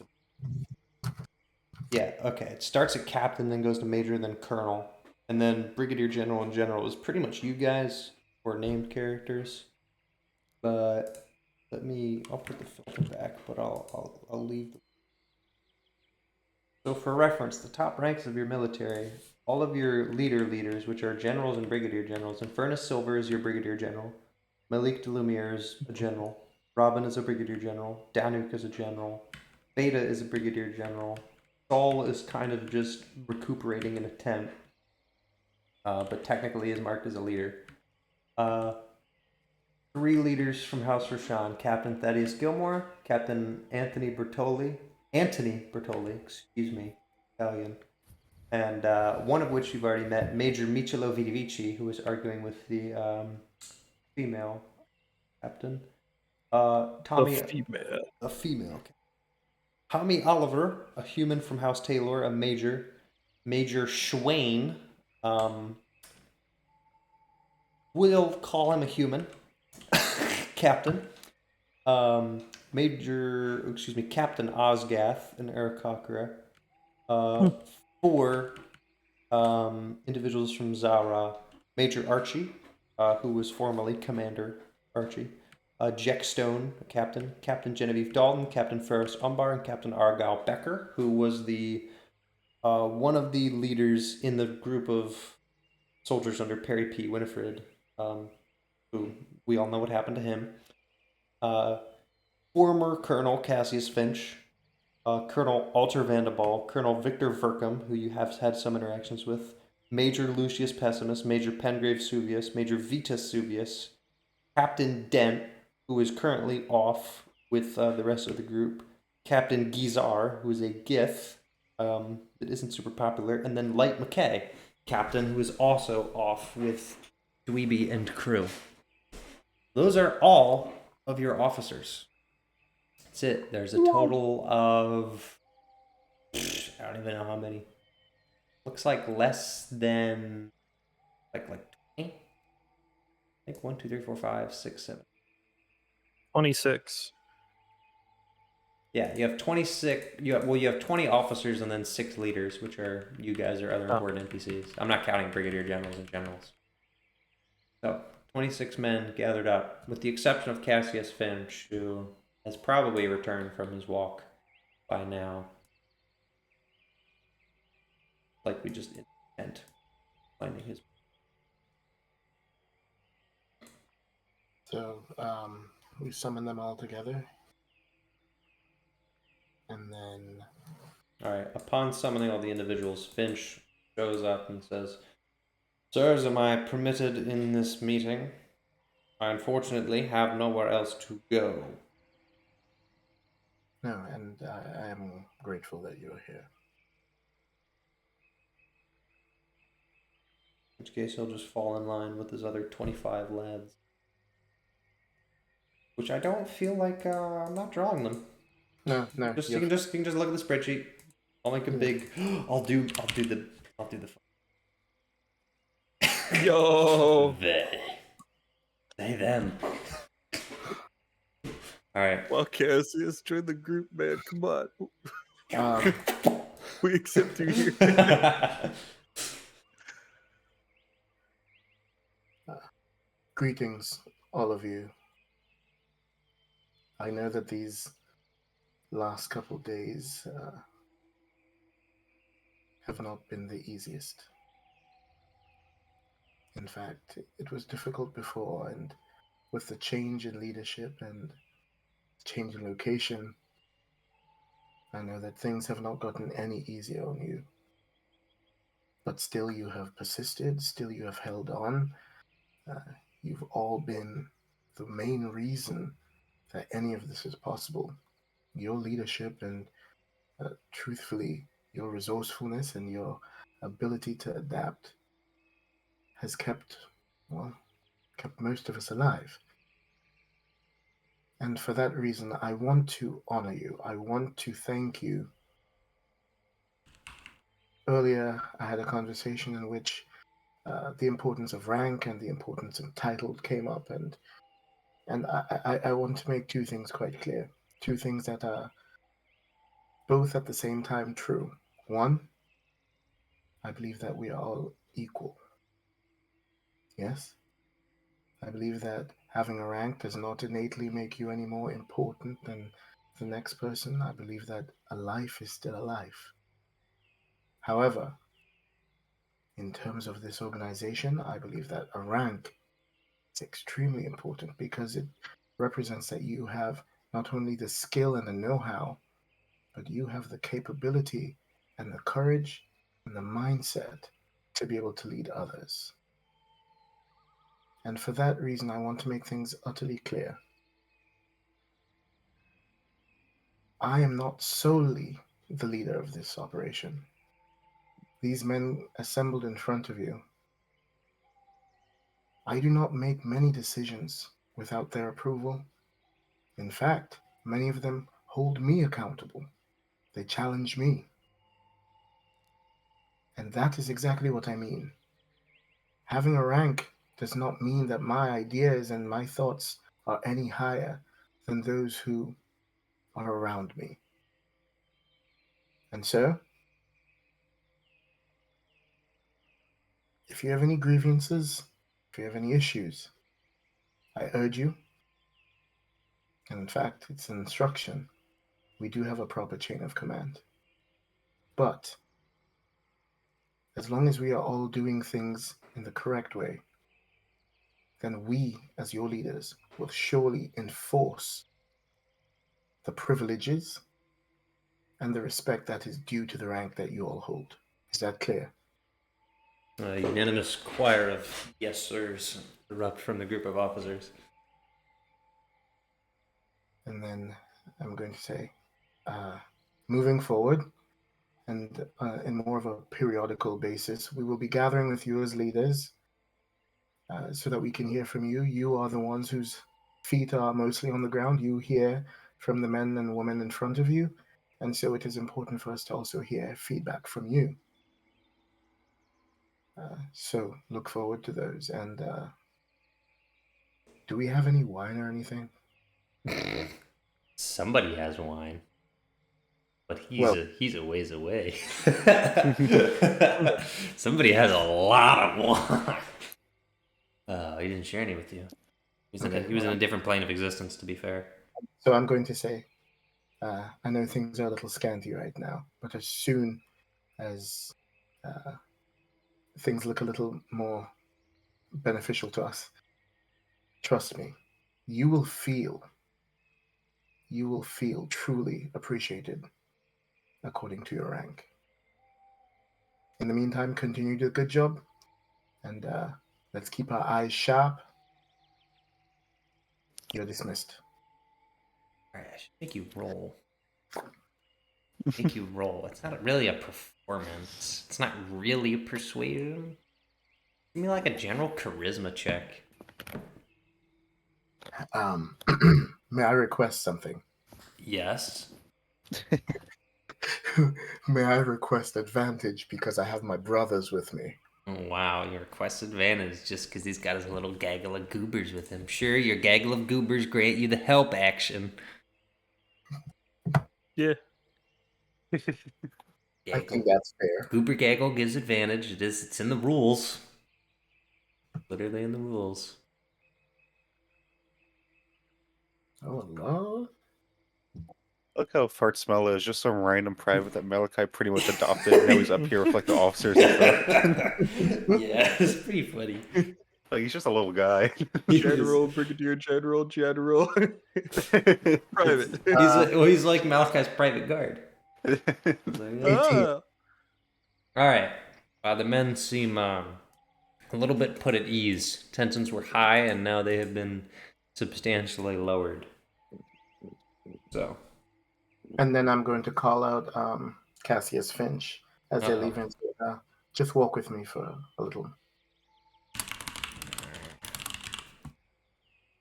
They find Malachi with 28 stab wounds. All right, 28 stab wounds. Where are you taking him? And then I'm going to call FS with me as well. Oh, where are you taking him? Oh no, I'm just gonna walk. Let's to apologize to each other. was the worst. I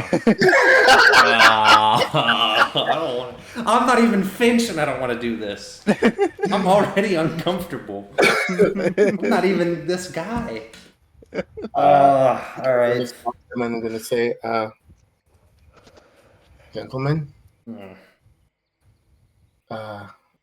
the Feywild's a hell of a place, isn't it? Stone faced. Yeah, two men, emotionless. I'm going to say, earlier, I think we all were a little more heated than we needed to be. And for that, I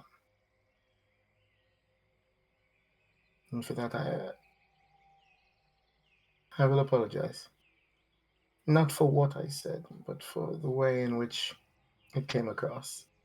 And for psychically lifting you in the air by the throat as well. Again, tensions. You psychically lifted him by the throat? FS, what now? Cat Finch just nods at FS and gives him like. Sorry for the assault. I believe there are times when a show of force is necessary. I do not believe that it was called for in this moment, but again, being someone who is, as I said, acquainted with rank, I understand the respect that is due to you because of it. And so, in future, I will listen and I will hear you out in your entirety. But if you bring a complaint to me or to the team, it must be done with the same respect that you are looking for. Is that clear? I agree. Yes, sir. And FS? I'm sorry I yelled at you, sir. And he extends a hand for a very limp handshake. And Cassius immediately says, "You never taught how to shake a hand properly, son." No. My father didn't like me. Oh. I'm sorry. Neither did mine. Well, you're going to learn, because that was pathetic. Start again. Alright. Extend hand. Firmly. And then I walk off as this is happening, smiling. Alright. Just firmly, like this. 2 to 3 pumps. In the military, 1 pump. We're not in business. So, again. 1 pump. Yes? Yes. You have muscles, use them, son. Dismissed. Yes, sir. Also, FS, you should tell him something in Thieves' Cant. No. Okay. No. Socially awkward child forced to interact with peer he does not like. Retreats to mother hen.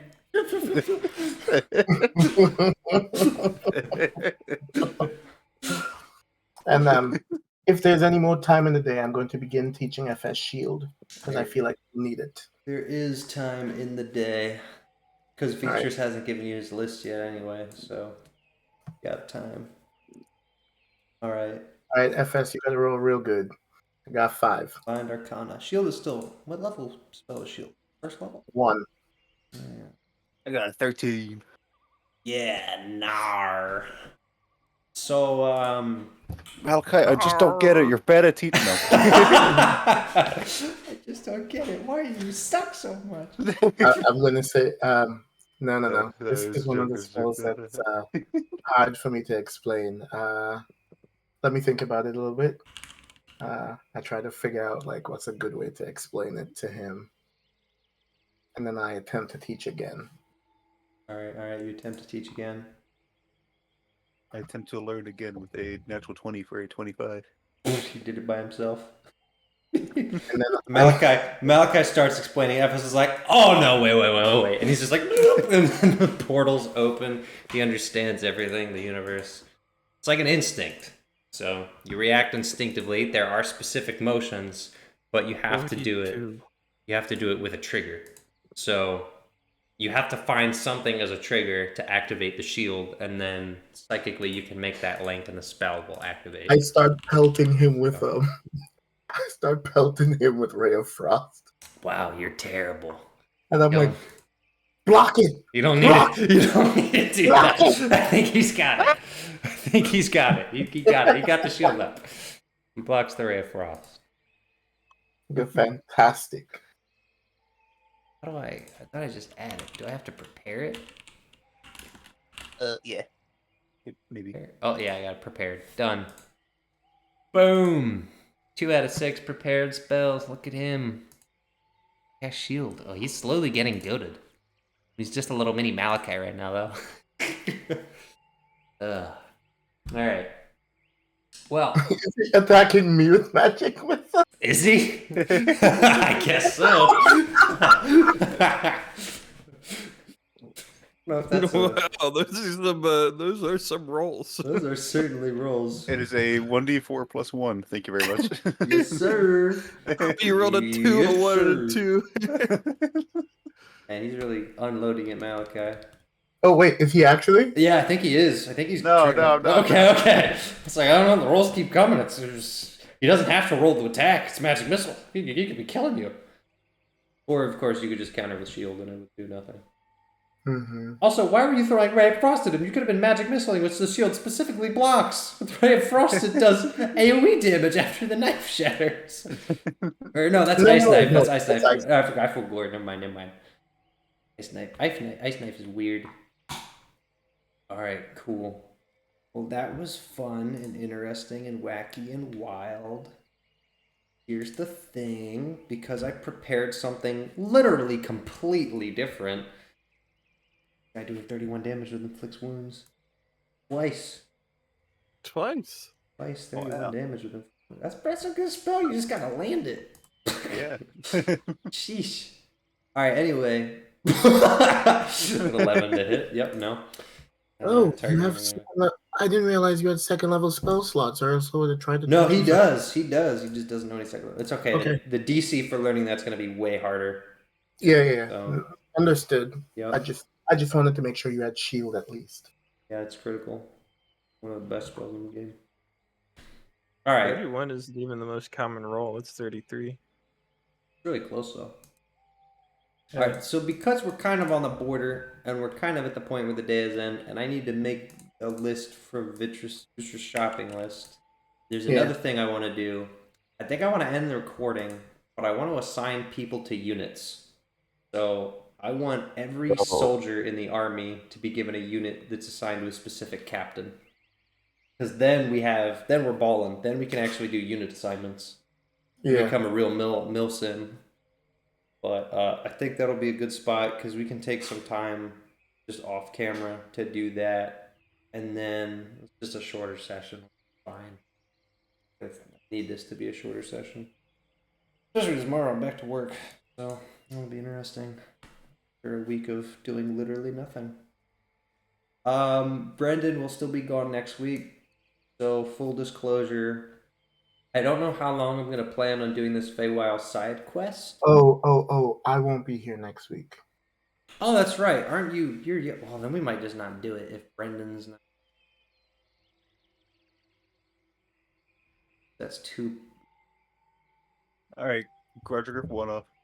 Honestly, again, yeah, we could. We could.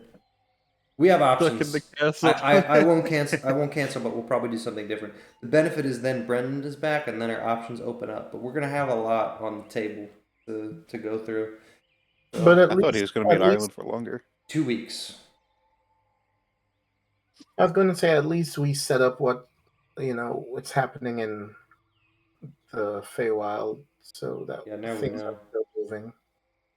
Just means that they're going to be isolated once that spell gets set up, because then all communication from the material plane is ceased. That'll be wacky. Then what we might do is we might target that Feywild mission and get the. Oh, yes. So you're saying that all. It might mean that all overworld stuff freezes because time is literally frozen. Which means we do exclusively feywild missions for a bit. And then we sort of come back, jumping into it after being on pause for a bit. We have options. We'll see. Okay, because I was going to say, I don't know how my daily sendings would go. They would literally cease. You wouldn't be able to communicate with others. Well, would I get them like voicemail after a while? They just hear you No. really, really fast. The problem is if you try to cast sending, like so let's say 3 days pass in the Feywild and you cast 3 sendings, what's going to happen is it's going to be like 9 p.m. or let's just say it's like 11 a.m. on Sunday morning, and then Siobhan's just going to hear like, and it's gonna be like, because it's going to be like 3 sendings at once. Like, yeah, that would not be good. We have options. One of the reasons I set up the Vitra's time thing is because it gives us contingencies if players don't set up, but there's no guarantee the spell's going to work. So, bazinga. There's many options. I'm just Bazonkers. building contingencies. But alright, we'll stop there. I'll stop the recording. Ba-doom.